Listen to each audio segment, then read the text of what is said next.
Bonjour les amis, comment vous allez? J'espère que tout le monde se porte bien. Aujourd'hui, je vais vous conter l'histoire d'un signe de Fa, l'histoire du signe Ogudache. C'est l'histoire d'une dame qui avait l'habitude de fabriquer du savon noir à base de la cendre. Elle était mariée à un homme qui était également un chasseur. Ensemble, ils ont eu 7 enfants, dont la première s'appelle Alake. Rappelons d'abord que, à cette époque, les divinités descendaient encore sur Terre pour accomplir des missions. La dame concernée est connue sous le nom de Ina Alake, ce qui signifie la maman d'Alake, car, en Afrique, on utilise le prénom de ton premier enfant pour t'appeler. D'abord, l'accouchement de Alake fut une surprise pour sa mère, car elle était née sur le chemin de retour du champ. Ce jour-là, la maman de Alake était partie chercher de la cendre pour la fabrication de son savon. Elle était enceinte et presque déjà à thème de la grossesse. C'est sur le chemin de retour que l'accouchement a commencé. Étant seule, c'était un calvaire pour elle. Elle agonisait. Elle se tordait de douleur. Par chance et par la grâce de Dieu, une dame était partie chercher de l'eau au marigot et arpentait cette rue et est tombée sur cette pauvre dame qui allait accoucher seule au bon milieu de la route. Comme elle avait des connaissances en accouchement, elle aida la dame à accoucher sans problème. La maman de Alake était très contente et reconnaissante. Alors, elle promit à la dame une éternelle reconnaissance et de gratitude. Sans le savoir, elle venait de faire une promesse à une divinité, car la dame en question était la divinité Sapkata, en mission sur Terre. 15 ans plus tard, Alake était devenue une jeune femme belle et intelligente. Elle a été promise à un homme qu'elle n'aimait pas trop, ce qui était autrefois une pratique courante en Afrique. Un jour, Alake, de retour du marigot, croisa un homme beau qui lui fut la cour. Et sous le charme de ce gentil jeune homme, elle accepta sans hésiter. Leurs amitiés débuta à partir de là.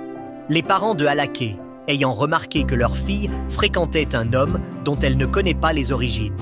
Les parents furieux ont interdit à Alake de fréquenter cet homme. La fille n'a pas écouté, elle a toujours continué à le fréquenter. Les parents ont décidé alors d'inviter cet homme pour lui interdire de ne plus revoir leur fille, car elle était la promise d'un autre homme. Alake, se voyant interdit de revoir son amoureux, décida de s'enfuir avec cet homme. Alors, ils ont décidé d'aller faire leur vie loin des parents et sans leur bénédiction. Les parents de Alake, ayant remarqué la disparition de leur fille, l'ont cherchée partout dans le village sans succès. Ils étaient obligés de se rendre chez un devin pour consulter le Fa pour savoir où était passée leur fille. Orunmila leur révèle que leur fille s'est enfuie avec l'homme qu'elle fréquente dont ils étaient contre. Le devin leur conseilla de laisser la fille faire sa vie comme elle le souhaite, sinon les conséquences seront lourdes. Les parents, sous le choc de la révélation de ce prêtre, ont mal pris le comportement de leur fille. Malédiction par ici et là, elle sera jamais heureuse avec cet homme. C'est nous, elle a humilié de la sorte, fut les paroles des parents de Alake. Chaque jour que Dieu fait, la maman de Alake ne manque pas de maudire sa fille, car elle refuse d'accepter que sa fille soit partie vivre avec un homme sans leurs approbations. Or, l'homme en question était la divinité Sakpata qui s'est métamorphosée pour venir épouser Alake, la divinité Sakpata qui avait entre-temps sauvé la mère et à qui la mère avait fait une promesse. 2 années se sont écoulées, les parents d'Alake n'ont pas eu de nouvelles de leur fille. Alake, vu la malédiction de ses parents, n'a pas pu jouir de son mariage. Pendant 3 ans, elle n'est pas tombée enceinte. Elle était régulièrement malade et son mari faisait tout pour l'aider à s'en sortir. Il y avait trop d'instabilité et de tension dans le foyer. La divinité Sapkata a réalisé que la cause du malheur de Alake provenait de ses parents, ce qui l'empêchait d'être heureux avec la femme de ses rêves. Ainsi, il s'est dit que s'il ne pouvait pas être heureux avec Alake, il préférait mettre fin au jour de Alake, afin que de cette façon, les 2 parties en subiraient une perte. Vu qu'ils résidaient tous les 2 dans une modeste cabane de chaume, alors que son compagnon Alake était plongé dans un profond sommeil, la divinité Sapkata décida de la piéger en enfermant la cabane et en y mettant le feu. Alake s'est réveillée au milieu des flammes, et c'est ainsi qu'elle a trouvé la mort, consumée et réduite en cendres.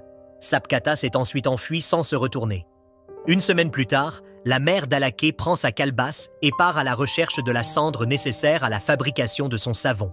Elle devait trouver une cendre bien acide. Après un long trajet, elle est finalement arrivée à un endroit où il y avait un feu de brousse. Elle a alors commencé à tester la cendre avec sa langue pour savoir quelle partie ramasser. Sans le savoir, elle est tombée sur la cendre de sa fille, qui s'est révélée très acide. Elle en a ramassé une bonne quantité et est rentrée chez elle pour en faire du savon. La transformation de la cendre en savon se fait selon une méthode traditionnelle qui consiste à mettre la cendre dans l'eau, puis à la filtrer à l'aide d'un dispositif. L'eau filtrée sera ensuite utilisée pour fabriquer le savon. Pendant la nuit, pendant que la filtration était en cours, un liquide gouttait dans une bassine en faisant un bruit répétitif comme « umbato, umbato, umbato », perturbant le sommeil du couple qui était hanté par des cauchemars. Au réveil, la femme se leva pour vérifier son dispositif et entendit une voix provenant de celui-ci disant « Orro awoto, orro awoba, umbato, umbato, umbato », ce qui signifiait que la prédiction du babalao s'était réalisée. La maman d'Alaké était étonnée et effrayée. Elle s'est précipitée pour réveiller son mari afin qu'il vienne écouter. Son mari a entendu la même chose, ce qui a alimenté leur curiosité et leur crainte. Très tôt le matin, le couple s'est rendu à une consultation pour comprendre ce mystère.